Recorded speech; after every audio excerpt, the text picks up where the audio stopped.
Malam saudara-saudara sekalian, puji Tuhan kita bertemu lagi pada malam hari ini untuk lanjutan dari pembahasan kita sehubungan dengan tema besar Kristus kebenaran dan kemenangan kita bagi segala bangsa. Di awal dari pembicaraan saya malam hari ini, saya ingin mengajak kita untuk membuka Alkitab kita ke kitab Kejadian pasal 3. Sehubungan dengan pertanyaan dari penanya kita yang dikirimkan kepada panitia untuk memberikan tanggapan kepada pekabaran malam-malam sebelumnya, maka saya mengajak saudara-saudara untuk membuka Kejadian pasal 3 ayatnya yang kelima. Kejadian pasal 3 ayatnya yang kelima mengatakan, "Tetapi Allah mengetahui bahwa pada waktu kamu memakannya, matamu akan terbuka dan kamu akan menjadi seperti Allah." Nah, ini perkataan yang diucapkan oleh ular atau setan atau iblis kepada Hawa pada waktu dia menggoda manusia pertama, nenek moyang kita. Lalu kemudian cerita itu berkata, peristiwa itu dicatat di Alkitab ini mengatakan bahwa Hawa dan Adam kemudian makan dari buah larangan itu atau buah pengetahuan baik dan jahat. Dan setelah mereka makan, mereka jatuh dalam dosa. Lalu di ayat 22 dikatakan oleh Tuhan begini, "Berfirmanlah Tuhan Allah, sesungguhnya manusia itu telah menjadi seperti salah satu dari kita, tahu tentang yang baik dan yang jahat." Jadi kata-kata dari Tuhan di ayat 22 ini seakan-akan membenarkan apa yang dikatakan oleh setan di ayat 5. Jadi setan katakan kalau kamu makan buah ini, ya, kamu akan menjadi seperti Allah, tahu yang baik dan yang jahat. Lalu dibawa di ayat 22, Tuhan berkata bahwa sekarang mereka sudah menjadi salah satu dari kita. Ya. Apakah setan mengatakan kebenaran? Itu pertanyaannya. Jawabannya tidak. Setan tidak mengatakan kebenaran di sini. Setan mengatakan setengah kebenaran. Ya. Padahal Tuhan menghendaki kalau kebenaran itu harus penuh. Tidak boleh kebenaran itu ada campur dengan kesalahan, kejahatan. Tidak bisa. Kebenaran harus kebenaran, 100% kebenaran. Dan setan mencampur adukan kebenaran dengan kejahatan. Mencampurkannya dengan dusta. Sebenarnya perkataan setan itu yang diucapkan oleh ular ini, kita baca mulai dari ayat 4. Di situ dikatakan, "Tetapi ular itu berkata kepada perempuan itu, sekali-kali kamu tidak akan mati." Itu bohongnya.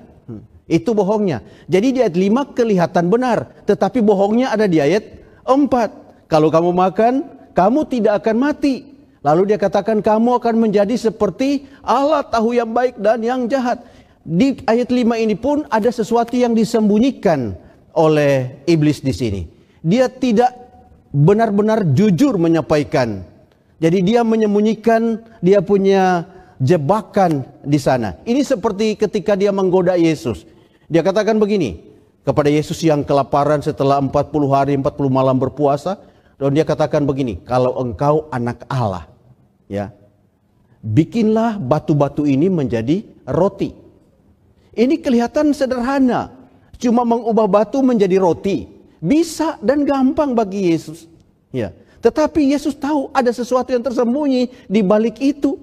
Kenapa? Baru 40 hari sebelumnya ada suara dari sorga berkata, "Inilah anak yang kukasihi, kepadanya aku berkenan." Suara langsung dari Bapa di sorga tentang Yesus. Inilah anak yang kukasihi. Lalu 40 hari kemudian setan berkata, "Kalau engkau anak Allah, jadikanlah batu ini jadi roti." Artinya begini, kalau Yesus membuat batu jadi roti, itu berarti Yesus sedang membuktikan bahwa dia anak Allah. Artinya dia meragukan kata-kata Bapa di sorga. Dan ini yang dibuat kepada Hawa. Ya. Kedengaran seperti bagus, padahal ada jebakan Batman di belakangnya. Ya. Ada kejahatan yang sedang dia sembunyikan. Jadi ketika mata mereka terbuka, kata ayat 22 ini, itu juga bukan berarti dia menjadi seperti Allah, seperti promosi setan. Menjadi seperti Allah dalam pengertian dia menjadi maha kuasa, maha tahu, semua dia tahu. Tidak seperti itu. Jadi matanya terbuka. Dia melihat yang baik dan yang jahat. Dan dia, kata Tuhan, dia menjadi menjadi sama dengan salah satu dari kita. Apa yang dimaksud di sana? Yang dimaksud adalah setelah Hawa dan Adam berdosa, maka mereka sekarang sudah melepaskan ketergantungan mereka dari Bapa di sorga. Mereka sekarang mau mengatur hidup mereka sendiri. Mereka merasa bahwa ini kami terlepas dari kuasa Tuhan. Kami boleh memutuskan A atau B untuk hidup kami. Jadi sejak saat itu mereka menjadi otonom, terlepas dari ketergantungan kepada Tuhan. Nah, setan menyembunyikan hal ini. Kalau kamu makan buah ini, kamu akan menjadi seperti Allah. Dalam pengertian apa? Sebenarnya yang dia maksud adalah terlepas dari ketergantungan dengan Allah. Engkau menjadi otonom, bebas seperti saya ini, iblis bebas. Ya, dia menyembunyikan hal itu. Itulah kebohongan setan. Saya berharap jawaban ini dapat memberikan kepada penanya atau semua yang mendengarkan satu pemahaman tentang bagaimana kebohongan setan. Yang saya mau pesan kepada saudara adalah jangan pernah percaya kepada setan, karena setan memang tidak dapat dipercaya. Tuhan katakan dia adalah bapa pendusta. Baik, kita lanjutkan pelajaran kita untuk seri ke-8 dari tema besar Kristus kebenaran dan kemenangan kita bagi segala bangsa.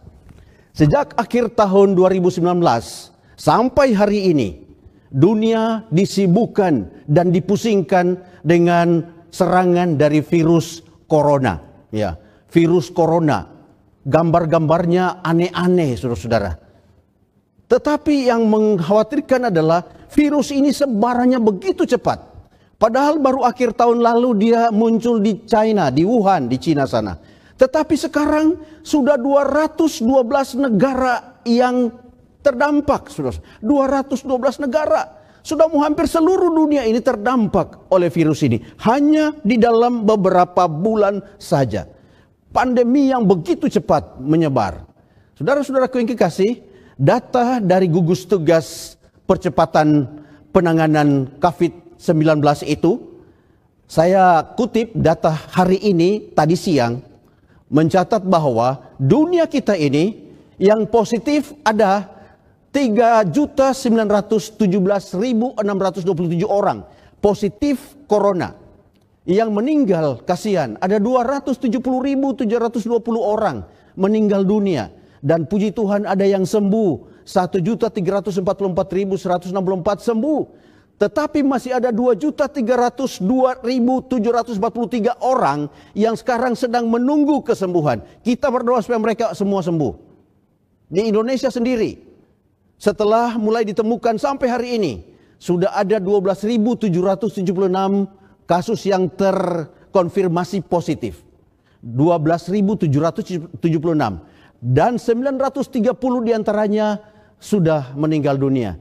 Dan puji Tuhan ada 2.381 orang yang sembuh. Sekarang masih ada 9.455 yang menunggu kesembuhan. Kita doakan saudara-saudara kita sebangsa dan setanah air yang sedang mengalami serangan COVID-19 ini. Saudara-saudaraku yang kekasih, sejak wabah ini datang, maka kita diperkenalkan dengan satu himbauan dari pemerintah. Apa himbauannya? Ya, ini dia. Himbauannya adalah di rumah aja. Ya. Mungkin saudara, kalau saudara buka HP, saudara akan lihat di rumah aja. Atau tinggal di rumah saja. Ya, di rumah saja. Ya. Nah, saudara-saudara yang kasih, mengapa di rumah aja? Untuk memutus ini penyebaran virus COVID-19 ini. Saudara-saudaraku yang kekasih, ribuan tahun yang lalu, sebelum wabah corona ini terjadi sekarang, ribuan tahun yang lalu, ada satu kerajaan yang dicatat di Alkitab, yang diserang oleh 10 wabah atau tula yang sangat hebat. Itu adalah kerajaan Mesir kuno. Diserang dengan 10 wabah yang hebat. Saudara-saudara, apa yang mereka alami? Wabah yang pertama adalah air menjadi darah. Ya, jadi air menjadi darah mulai dari Sungai Nil. Kemudian air-air lainnya menjadi darah sehingga mereka susah mencari air minum. Lalu kemudian katak muncul, di mana-mana katak, di lemari ada katak, di tempat makan ada katak, di tempat tidur ada katak, di mana-mana katak menjijikan. Tapi itu yang mereka alami. Lalu kemudian kutuk yang ketiga datang, nyamuk. Di mana-mana nyamuk menyerang dan orang begitu siksa karena serangan nyamuk. Lalu muncul lalat pikat. Ya, lalat pikat, orang makan lalat semua, rasa jijik orang. Lalu kemudian kutuk yang kelima adalah penyakit sampar kepada hewan atau ternak peliharaan. Kutuk menimpa penyakit sampar pada ternak. Banyak ternak mati. Lalu yang keenam, kutuk keenam adalah barah atau bisul kecil-kecil yang bernana. Ya, bisul kecil-kecil bernana dan perih sekali. Ya. Lalu kutuk ketujuh adalah hujan es ditambah dengan sambaran api. Jadi kilat seperti ini, api seperti kilat ya. Lalu kemudian kutuk ke-8 adalah belalang yang melahap semua tumbuhan-tumbuhan hijau di tanah Mesir sehingga mereka susah cari makan. Kutuk ke-9 adalah kegelapan yang terjadi 3 hari. Ini kegelapan terjadi 3 hari. Dan kutuk yang ke-10 ini yang paling heboh saudara-saudara. Yaitu kematian anak-anak sulung dalam 1 malam. Dan saudaraku yang kekasih, sebelum kematian anak-anak sulung ini, Tuhan berkata kepada Musa. Dia bilang kepada Musa, Musa, katakanlah kepada jemaat Israel, pada tanggal 10 bulan ini, bulan sekarang tanggal 10 ya, diambillah oleh masing-masing seekor anak domba menurut kaum keluarga ya, seekor anak domba untuk tiap-tiap rumah tangga, seekor anak domba untuk tiap-tiap rumah tangga. Ya, untuk apa itu domba dan apa yang harus dibuat dengan domba itu dan bagaimana modelnya domba itu? Domba itu, anak domba itu harus jantan, tidak bercela, berumur setahun. Kamu boleh ambil domba atau kambing. Ya, saya tidak jelaskan ini karena ini sudah dibahas di malam sebelumnya. Kamu harus mengurungnya sampai hari ke-14. Jadi ambil tanggal 10, kurung 4 hari sampai tanggal 14. Setelah itu pada tanggal 14 jemaah Israel berkumpul dan mereka harus menyembelihnya pada waktu senja. Setelah disembelih, apa yang dilakukan? Di ayat 7 Keluaran 12 ayat 7. Kemudian dari darahnya harus diambil sedikit dan dibubuhkan pada kedua tiang pintu dan pada ambang atas dari pintu itu, pada rumah-rumah di mana orang memakannya. Lalu kemudian setelah dibubuhkan, apa yang mereka lakukan saudara? Apa yang mereka lakukan? Pada malam ini kata Tuhan, aku akan menjalani tanah Mesir dan semua anak sulung dari anak manusia sampai anak binatang akan kubunuh, dan kepada semua Allah di Mesir akan kujatuhkan hukuman. Akulah Tuhan. Keluaran 12 ayat 12. Jadi malam itu Tuhan mau bunuh anak-anak sulung dari semua orang Mesir. Mulai anak sulung Firaun sampai anak sulung hewan. Tidak akan lolos. Malam itu kematian banyak akan terjadi. Kematian masalah akan terjadi. Tetapi apa yang Tuhan katakan kepada orang Israel? Untuk orang Israel, mereka harus membubuh darah di ambang pintu itu, di kedua tiang pintu dan di batas ambang atas itu. Untuk apa itu? Supaya itu menjadi semacam tanda. Nah, ini dia. Ayat 13. Dan darah itu menjadi tanda bagimu pada rumah-rumah di mana kamu tinggal. Apabila aku melihat darah itu, maka aku akan lewat daripada kamu. Jadi tidak akan ada tulak kemusnahan di tengah-tengah kamu apabila aku menghukum tanah Mesir. Jadi tandanya itu darah. Jadi kalau ada darah di sana, maka malaikat pemusnah itu tidak akan memusnahkan anak sulung di rumah itu. Tetapi akan apa? Lewat, akan melewati rumah itu. Tadi malam sudah disinggung. Itulah yang disebut Paskah atau melewati. Ya, Paskah. Dan saudara-saudaraku yang kasih, saya mencoba membuat dan izinkan saya untuk melakukan menceritakan semacam imajinasi malam hari ini. Saya membayangkan seorang anak sulung di satu rumah. Kita namakan saja dia Lamuel. Ya, namanya Lamuel. Ya. Nah dia malam itu ketika mereka mau makan Paskah, dia bertanya kepada bapaknya, Pak, apakah darah sudah ditaruh di pintu? Bapaknya bilang, sudah nak, makan saja. Tapi anak ini tidak tenang. Dia berpikir bagaimana seandainya darah itu ternyata tidak ada. Apa yang akan terjadi? Saya bisa mati malam hari ini. Lalu dia bertanya kepada bapaknya, Bapak, sudah pastikah Bapak bahwa darah sudah ditaruh di sana? Kata bapaknya, sudah nak. Ya, makan saja. Karena darah sudah Bapak taruh, Bapak oles di kedua tiang pintu dan di ambang atas dari pintu itu. Taruh di sana. Jadi makan saja dengan tenang. Tetapi karena anak ini tidak bisa makan, akhirnya ibunya berkata kepada sang bapak, Pak, bagaimana kalau kita lihat saja di luar, biar dia tenang. Mari kita tunjukkan kepadanya darah itu. Lalu mereka keluar ke depan pintu. Bapaknya katakan, mari nak, kau lihat, kamu tidak percaya. Lalu sampai di luar, begitu melihat ke ambang pintu itu, kagetlah sang bapak karena ternyata tidak ada tanda darah di sana. Darah masih ada di baskom di depan pintu rumah, tetapi tidak ada yang dioles di tiang pintu. Dengan tangan gemetar sang bapak mengambil darah itu, kemudian dia mengolesnya di kedua tiang pintu dan ambang atas. Setelah itu mereka masuk ke dalam rumah. Jadi malam hari itu saudara-saudara, setelah darah itu dioles dan mereka masuk ke dalam rumah, maka malaikat pemusnah itu lewat. Coba saudara bayangkan seandainya tidak ada tanda darah di sana, apa yang akan terjadi?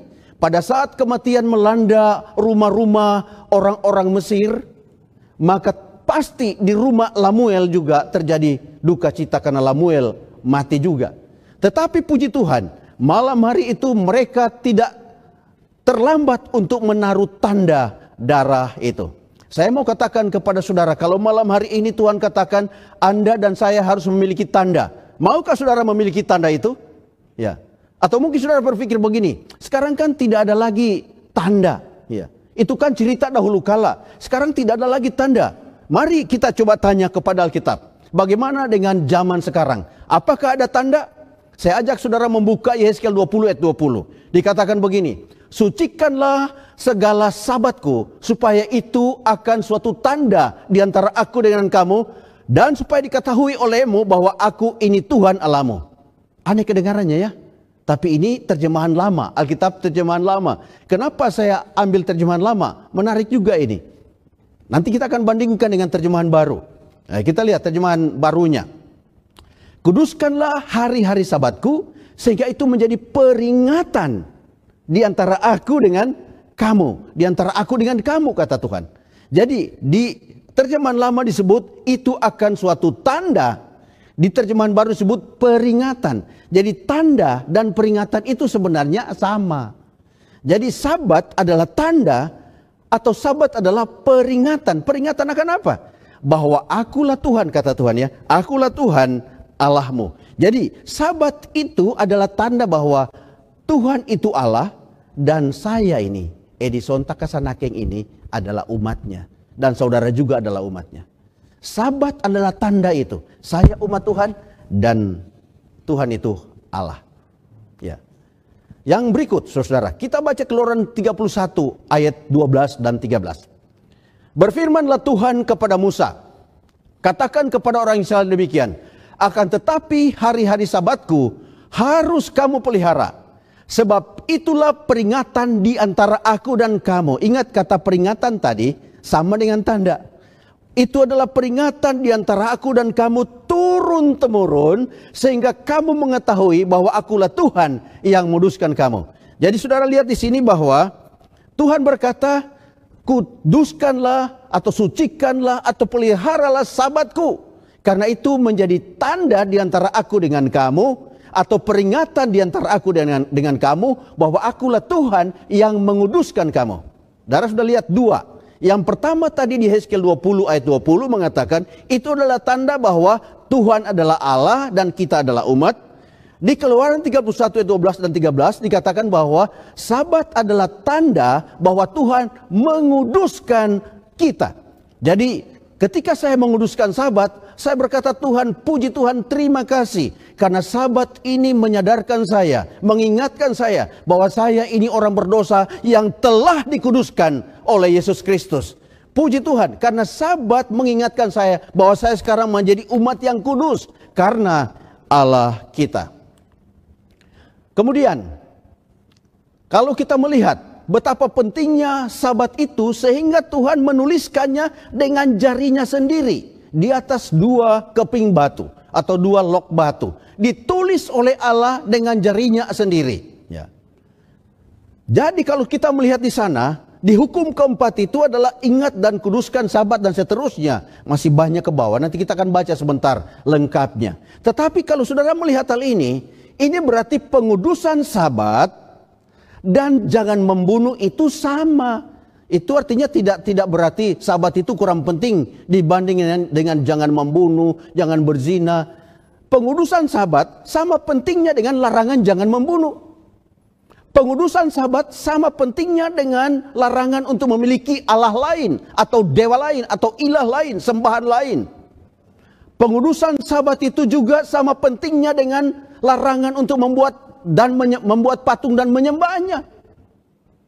Ingat hari Sabat itu pun sama pentingnya dengan jangan menyebut nama Tuhan dengan sembarangan atau dengan sia-sia. Sama pentingnya. Kita tidak bisa katakan, wah yang keempat ini tidak penting, yang lain penting. Sama pentingnya karena mereka semua ada di 2 lok batu atau di hukum yang sama.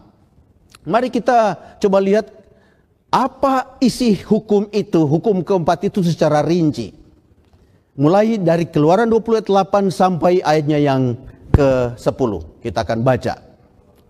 Dikatakan begini, ingatlah dan kuduskanlah hari Sabat. 6 hari lamanya engkau akan bekerja dan melakukan segala pekerjaanmu. Tetapi hari ke-7 adalah hari Sabat Tuhan Allahmu. Maka jangan melakukan suatu pekerjaan, engkau atau anakmu laki-laki atau anakmu perempuan atau hambamu laki-laki atau hambamu perempuan atau hewanmu atau orang asing yang di tempat kediamanmu. Kita akan ulas satu persatu ayat-ayat ini. Kita mulai dari ayat 8 dulu. Ayat 8.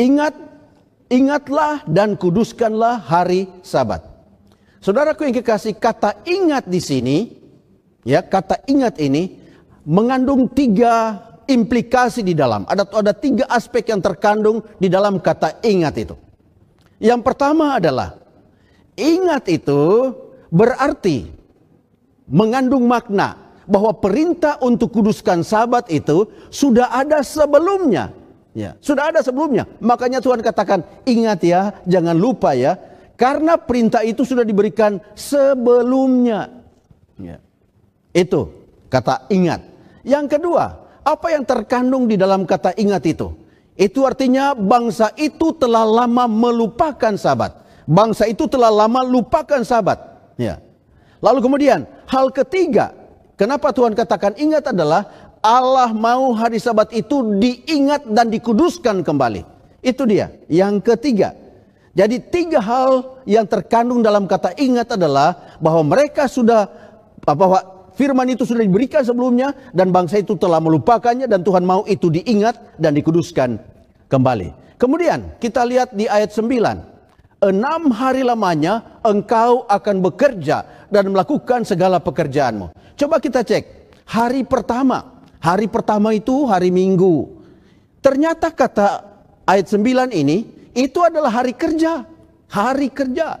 Hari kedua itu hari Senin, hari kerja. Hari ketiga, hari Selasa, hari kerja. Hari keempat, hari Rabu, hari kerja itu. Hari kelima, hari Kamis, hari kerja. Hari keenam, hari Jumat, hari apa? Hari kerja. Nah, bagaimana dengan hari ketujuh? Kita akan lihat ayat 10. Di ayat 10 dikatakan, tetapi hari ketujuh adalah hari Sabat Tuhan Allahmu, maka jangan melakukan suatu pekerjaan. Jadi pada hari ketujuh disebut di sini adalah hari Sabat. Sabtu adalah Sabat. Itu bukan hari kerja. Jelas ayat ini berkata jangan bekerja. Karena hari itu bukan hari kerja. Kenapa demikian? Ya, kenapa demikian? Siapa yang tidak boleh kerja pada hari Sabat? Mengapa Tuhan katakan jangan kerja? Dan siapa-siapa yang tidak boleh kerja pada hari Sabat? Ayat 10 ini melanjutkan. Engkau atau anakmu laki-laki, atau anakmu perempuan, atau hambamu laki-laki, atau hambamu perempuan, atau hewanmu, atau orang asing yang di tempat kediamanmu. Jangan kerja. Engkau, anakmu laki-laki, anakmu perempuan, hambamu laki-laki, hambamu perempuan, hewanmu pun jangan kerja. Atau kalau ada orang datang menumpang di rumahmu, itu pun jangan kerja. Jangan kerja. Ya. Apa alasannya? Kita lihat ayat 11. Sebab 6 hari lamanya Tuhan menjadikan langit, bumi, laut, dan segala isinya. Dan ia berhenti pada hari ketujuh. Itulah sebabnya Tuhan memberkati hari Sabat dan menguduskannya. Alasannya komplit dan jelas di sini. Alasan Tuhan menyuruh kita untuk menguduskan Sabat adalah sebab Tuhan telah menjadikan langit dan bumi selama 6 hari. Dan pada hari yang ketujuh dia berhenti dari pekerjaannya, dia memberkati hari itu dan menguduskannya. Alasannya sangat jelas. Saudaraku yang kekasih, dari tadi kita sudah membahas tentang 3 hal. Ya, 3 hal. Pertama, Sabat adalah tanda peringatan bahwa Tuhan itu adalah Allah dan kita ini umat. Itu yang pertama. Yang kedua, Sabat adalah peringatan bahwa Tuhanlah yang menguduskan kita. Itu yang kedua. Jangan lupa ya. Yang ketiga, Sabat adalah peringatan atau monumen penciptaan. Bahwa Allah adalah pencipta dan kita ini adalah ciptaan. Jadi kalau saya kuduskan Sabat, saya katakan Tuhan terima kasih. Karena saya ini ternyata adalah ciptaan tangan Tuhan. Saya ini bukan hasil turunan dari monyet. Saya bukan hasil evolusi. Saya ini ciptaan tangan Tuhan. Jadi ketika saya kuduskan Sabat, saya diingatkan kembali. Oh, saya ini ciptaan Tuhan. Bumi yang saya injak ini adalah ciptaan Tuhan. Tanaman yang saya makan itu pun adalah ciptaan Tuhan. Semua ciptaan Tuhan. Puji Tuhan karena dia menciptakan begitu indah. Ya. Kalau kita melupakan Sabat, maka ajaran evolusi akan begitu gampang masuk ke otak kita. Karena kita melupakan kata-kata firman Tuhan yang mengatakan bahwa Tuhan adalah pencipta. Karena Tuhan adalah pencipta hari Sabat. Karena Tuhan adalah pencipta alam semesta. Maka setan itu sangat benci. Ya. Setan itu benci sama Tuhan. Karena setan itu benci sama Tuhan, dia juga membenci ini Sabat. Dan dia memiliki skenario besar untuk merusak tanda itu. Saudara mau tahu? Kita memasuki skenario besar setan untuk merusak tanda yang Tuhan buat itu. Untuk merusak Sabat. Apa yang setan buat? Intinya dia mau menghilangkan tanda itu atau memindahkannya ke hari yang lain. Mari kita lihat 5 skenario besar yang setan buat. Pertama adalah dia memisahkan Sabat dari Yesus. Ini skenario pertama, memisahkan Sabat dari Yesus. Artinya begini, dia mempengaruhi orang supaya orang yang menguduskan Sabat itu tidak terima Yesus. Atau orang yang terima Yesus itu menolak Sabat. Jadi dia memisahkan antara Yesus dan Sabat. Dalam Yohanes pasal 5 ayat 1 sampai 18 ada cerita di sana tentang seorang yang lumpuh yang berada di pinggiran kolam Bethesda menunggu giliran untuk disembuhkan. Mereka percaya bahwa ketika air kolam Bethesda itu bergoncang, maka orang pertama yang melompat ke dalam air itu, maka dia akan sembuh dari penyakit apapun. Dan orang lumpuh ini sudah 38 tahun dia di sana. 38 tahun, saudara boleh hitung berapa hari itu. 38 tahun, bingung juga saya mikirnya. 38 tahun berbaring di sana, belum dapat giliran, saudara-saudara. Belum dapat giliran sembuh. Mungkin orang-orang sembuh yang lain sudah ada yang sudah mati, tapi dia belum sembuh-sembuh juga. 38 tahun. Dan pada suatu hari Sabat, Yesus berkunjung ke kolam Bethesda. Ketika Yesus tiba atau pergi ke sana, kemana arahnya? Yesus menuju ke tempat berbaringnya orang lumpuh itu. Lalu Yesus mendekati dia. Dan Yesus katakan begini, maukah engkau sembuh? Orang lumpuh ini menengok Yesus dan berkata, Tuhan, tidak ada yang mengangkat aku kalau airnya goncang. Tidak ada yang menolong aku waktu airnya goncang. Tetapi saudara-saudara, yang ditanya oleh Yesus adalah, maukah engkau sembuh? Bukan mengapa engkau belum sembuh. Maukah engkau sembuh? Ya. Yesus katakan, kalau engkau mau sembuh, bangkitlah, angkatlah tempat tidurmu, angkatlah tilammu itu dan berjalan. Dan berjalan. Pulang ke rumah. Saudara boleh membayangkan, mungkin otot-ototnya mulai bergerak, otot kakinya mulai bergerak-bergerak. Ya, darahnya mengalir dengan cepat. Dia merasa ada kekuatan di kakinya dan dia mulai berdiri. Ketika dia berdiri dia merasa kuat. Mungkin dia melompat-lompat seperti ini. Ya, karena dia merasa kuat.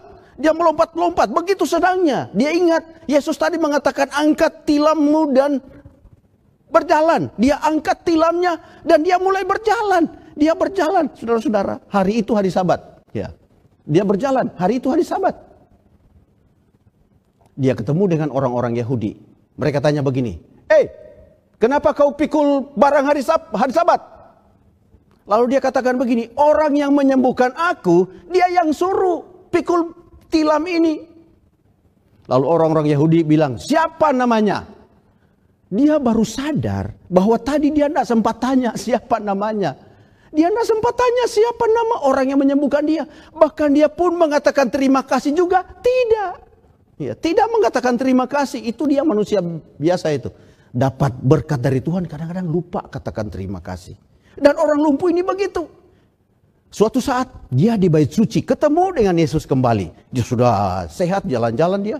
Ketemu dengan Yesus. Lalu kemudian dia baru tahu namanya. Oh, namanya Yesus. Setelah itu dia pergi, dia ketemu dengan orang-orang Yahudi dan dia katakan begini kepada mereka. Ternyata orang yang menyembuhkan saya itu namanya Yesus. Itu dia di dalam sana, dia di bait suci sana. Dan orang-orang Yahudi itu menemui Yesus. Mengatakan, mengapa engkau menyembuhkan pada hari Sabat? Dan seterusnya perbincangan terjadi. Kita perpendek ceritanya. Yohanes 5 ayat 18 berkata, sebab itu orang-orang Yahudi lebih berusaha lagi untuk membunuhnya. Bukan saja karena ia meniadakan hari Sabat, tetapi juga karena ia mengatakan bahwa Allah adalah Bapanya sendiri. Dan dengan demikian menyamakan diri dengan Allah. Saudara perhatikan, ada dua tuduhan yang diberikan oleh orang Yahudi kepada Yesus. Yang pertama adalah mereka menuduh dia meniadakan Sabat. Yang kedua, mereka menuduh dia menghujat Allah dengan menyamakan dirinya sama dengan Allah.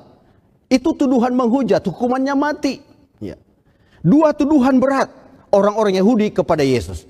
Apakah benar Yesus menghujat Allah dengan menyamakan dirinya dengan Bapa? Apakah dia menghujat Allah? Apa jawaban kita? Pasti tidak. Dia tidak menghujat Allah. Demikian juga, apakah benar Yesus meniadakan Sabat? Jawabannya juga pasti tidak. Yesus tidak meniadakan Sabat. Apa yang sedang terjadi? Ternyata Yesus sedang mengajari orang-orang Yahudi, sampai mengajari kita juga, bagaimana caranya menguduskan Sabat yang benar. Bahwa menyembuhkan orang sakit pada hari Sabat bukanlah pekerjaan yang dilarang oleh Tuhan. Tapi setan mau memisahkan Yesus dengan Sabat ini atau Sabat dari Yesus. Ada dua sikap manusia terhadap Yesus karena penyembuhan pada hari Sabat itu. Ada dua sikap. Ya. Mari kita perhatikan. Yang pertama adalah orang-orang Yahudi marah karena mereka menganggap bahwa Yesus dengan mengadakan mujizat pada hari Sabat itu, Yesus meniadakan hukum Sabat. Jadi orang Yahudi marah. Kalau saudara marah atau tidak? Ini yang kedua. Yang kedua, manusia sekarang banyak yang gembira. Karena mereka menganggap bahwa dengan mengadakan mujizat ini, Yesus meniadakan hukum Sabat. Ingat, yang pertama orang Yahudi marah karena dia menganggap Yesus meniadakan Sabat. Yang kedua, orang sekarang gembira. Juga karena apa? Menganggap Yesus meniadakan Sabat. Dua-duanya tuduhannya sama. Menuduh Yesus meniadakan Sabat, tapi orang Yahudi marah. Tapi orang-orang sekarang gembira. Tapi tuduhannya sama. Ya, tuduhannya sama. Menuduh Yesus meniadakan Sabat. Apakah benar Yesus meniadakan Sabat? Tidak, saudara. Saya mau tanya kepada saudara di rumah. Di kelompok mana saudara berada? Di kelompok marah atau di kelompok gembira? Mungkin di marah, mungkin di gembira. Tetapi saya malam ini mau bersaksi bahwa saya tidak berada di kelompok marah dan gembira. Saya tidak berada pada kedua kelompok itu. Karena saya tahu Yesus tidak pernah meniadakan hukum sabat. Ya. Saudara-saudara yang kasih, skenario kedua yang kita lihat, bagaimana setan mencoba menghancurkan pengudusan sabat ini. Dia memindahkan sabat ke hari yang lain. Ya. Itu dinubuatkan jauh sebelum Yesus datang ke dunia. Daniel pasal 7 ayat 25 mengatakan, ia atau akan ada suatu kuasa yang akan mengucapkan perkataan yang menentang yang maha tinggi dan akan menganiaya orang-orang kudus milik yang maha tinggi. Ia berusaha mengubah waktu dan hukum. Jadi sudah dinubuatkan bahwa akan ada satu kuasa yang akan mengubah waktu dan hukum. Dan itu sudah dibahas pada 2 malam yang lalu dan tadi malam. Skenario ketiga. Ya, skenario ketiga adalah setan mempengaruhi orang untuk berpendapat bahwa sabat hari ketujuh itu adalah sabat orang Yahudi. Ini skenario ketiganya. Bahwa itu adalah sabat orang Yahudi. Apa kata Alkitab? Mari kita tanya Alkitab. Alkitab Keluaran 20 ayat 10 berkata, tetapi hari ketujuh adalah hari sabat Tuhan Allahmu. Bukan hari sabat orang Yahudi. Bukan hari sabat orang Advent. Tetapi sabat adalah sabat Tuhan Allahmu. Selanjutnya Yesus sendiri berkata di Markus 2 ayat 27. Kata Yesus kepada mereka, hari sabat diadakan untuk manusia. Nah, saya itu satu. Saya itu manusia yang satu. Ya. Sabat diadakan untuk saya. Tuhan punya kado bagi kita sebagai manusia, itu adalah sabat. Ya. Bagaimana perasaan saudara kalau memberikan kado kepada istri atau suami saudara, lalu kemudian kado itu dibiarkan, tidak digubris? Bagaimana perasaan saudara? Sabat adalah kado yang Tuhan berikan kepada kita. Dan begitu pedihnya hati Tuhan melihat kado pemberiannya itu diabaikan oleh manusia. Skenario keempat. Skenario keempat. Sabat hari ketujuh hanya sampai di kayu salib. Ini juga top ini ajaran ini. Sabat hari ketujuh cuma sampai di mana? Di kayu salib. Mari kita tanya Alkitab. Apa benar sabat hanya sampai di kayu salib? Kita lihat. Di Kisah pasal 17 ada banyak ayat di kitab Kisah ini menceritakan tentang hal seperti ini. Tapi saya cuma mau kutip yang satu. Kisah 17 ayat 2. Seperti biasa, Paulus masuk ke rumah ibadah itu. 3 hari sabat berturut-turut. Ia membicarakan dengan mereka bagian dari kitab suci. Saudara lihat, Paulus jauh setelah Yesus naik ke sorga, dia masih tetap kuduskan sabat sebagaimana biasa. Sebagaimana biasa. Jadi sabat tidak berakhir di kayu salib. Yang kedua kita lihat. Bahkan nubuatan yang ditulis di Yesaya pasal 66 ayat 22-23 berkata bahwa sama seperti langit yang baru dan bumi yang baru yang akan kujadikan itu tinggal tetap. Demikianlah firman Tuhan. Demikianlah keturunanmu dan namamu akan tinggal tetap. Bulan berganti bulan dan sabat berganti sabat. Maka seluruh umat manusia akan datang untuk sujud menyembah di hadapanku, firman Tuhan. Jadi hari apa? Hari sabat. Sabat berganti sabat. Maka umat manusia, seluruh umat manusia akan datang sujud menyembah Tuhan. Bahkan di dunia baru. Jadi siapa bilang itu cuma sampai di kayu salib? Justru sampai di dunia yang baru. Jadi jangan tertipu dengan skenario setan. Skenario kelima yang setan buat. Dia mengajarkan bahwa sabat hari ketujuh itu belum tentu jatuh pada hari Sabtu. Ah, itu dia. Sabat hari ketujuh belum tentu jatuh pada hari Sabtu. Kalau kita menghitungnya dari hari Senin, maka sabat itu jatuh, hari ketujuh itu jatuh hari Minggu. Kalau kita menghitungnya dari hari Selasa, maka hari ketujuh itu jatuh pada hari Senin. Kalau menghitung dari hari Kamis, ya jatuh hari Rabu itu hari ketujuh. Nah, jatuh pada hari apa tuh hari ketujuh? Jangan karang-karang. Mari kita buka Alkitab untuk melihat apa kata Alkitab, ya. Apa kata Alkitab? Pertama, mari kita buka Lukas pasal 23 ayat 53 sampai 56. Lukas 23 ayat 23 sampai ayat 53 sampai 56. Dia berkata begini. Dan sesudah ia Yusuf, ya, dari Arimatea itu ya. Sesudah ia menurunkan mayat itu, ia mengapaninya dengan kain lenan, lalu membaringkannya di dalam kubur yang digali di dalam bukit batu di mana belum pernah dibaringkan mayat. Hari itu adalah hari persiapan dan Sabat hampir mulai. Ya, hari itu adalah hari Sabat, hari persiapan dan Sabat hampir mulai. Saudara buka ya, Lukas pasal 23 ayatnya yang ke-54. Waktu Yesus dikuburkan, dimasukkan ke dalam kubur, hari itu adalah hari persiapan dan Sabat hampir mulai. Belum Sabat, hampir mulai. Ya. Lalu kemudian ayat 55. Dan perempuan-perempuan yang datang bersama-sama dengan Yesus dari Galilea ikut serta dan mereka melihat kubur itu dan bagaimana mayatnya dibaringkan. Dan setelah pulang mereka menyediakan rempah-rempah dan minyak mur. Ya. Sekarang Sabat hampir mulai. Berarti pada waktu Yesus mati hari Jumat itu Sabat belum mulai atau hampir mulai. Berarti Sabat adalah hari sesudah hari Jumat. Ya. Kan kematian Yesus itu dirayakan Jumat Agung oleh seluruh dunia. Sabat hampir mulai, berarti Sabat sesudah Jumat. Ya. Apa yang terjadi di 56b, ya, Lukas 23 56 bagian B. Dan pada hari Sabat mereka beristirahat menurut hukum Taurat. Jadi hari Sabatnya mereka apa? Istirahat menurut hukum Taurat. Jadi Sabat istirahat. Ya, dalam kubur. Ini Yesus. Lalu kemudian, apa yang terjadi di Matius pasal 28 ayat 1? Matius 28 ayat 1 berkata begini. Setelah hari Sabat lewat menjelang menyingsingnya fajar pada hari pertama minggu itu, pergilah Maria Magdalena dan Maria yang lain menengok kubur itu. Lalu kemudian mereka mendapati Yesus sudah apa? Bangkit. Saudara boleh baca Lukas 24 ayat 1 sampai 3. Pagi-pagi hari Minggu itu mereka pergi ke kubur dan mendapati Yesus sudah bangkit. Saudara lihat di sana bahwa hari penyaliban atau hari Jumat, ya, itu bukan hari Sabat. Hari Sabat adalah hari setelah penyaliban dan hari sebelum kebangkitan. Itu hari Sabat. Jelas, Sabat adalah hari Sabtu.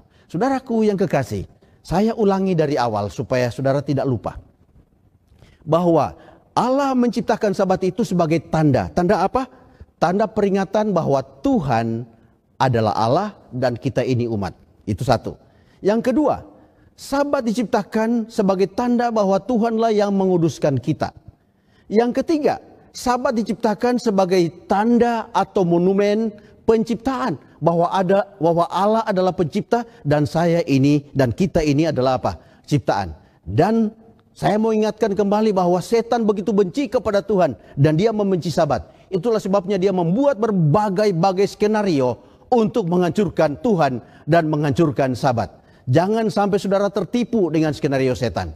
Malam ini saya mau ajak saudara untuk berdiri di pihak Tuhan. Buat keputusan untuk berdiri di pihak Tuhan. Saya mau berdiri di pihak Tuhan. Saudara-saudara yang kasih, dalam Yosua pasal 24 ayat 15, saudara harus membuat pilihan. Kata Yosua kepada umat Israel, pilihlah pada hari ini kepada siapa kamu akan beribadah. Saudara harus membuat pilihan, berpihak kepada setan yang membenci Tuhan dan yang membenci Sabat, atau memihak kepada Allah, memilih untuk memihak kepada Allah, memihak kepada Tuhan yang menuntut kita beribadah dan menguduskan hari Sabat. Apa yang saudara pilih?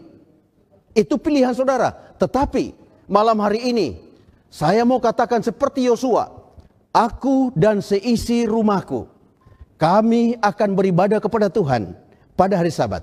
Saya berdoa dan berharap semoga saudara akan bersama-sama dengan saya menguduskan hari Sabat sampai Yesus datang dan kita akan menguduskan Sabat bersama-sama di dunia yang baru. Amin.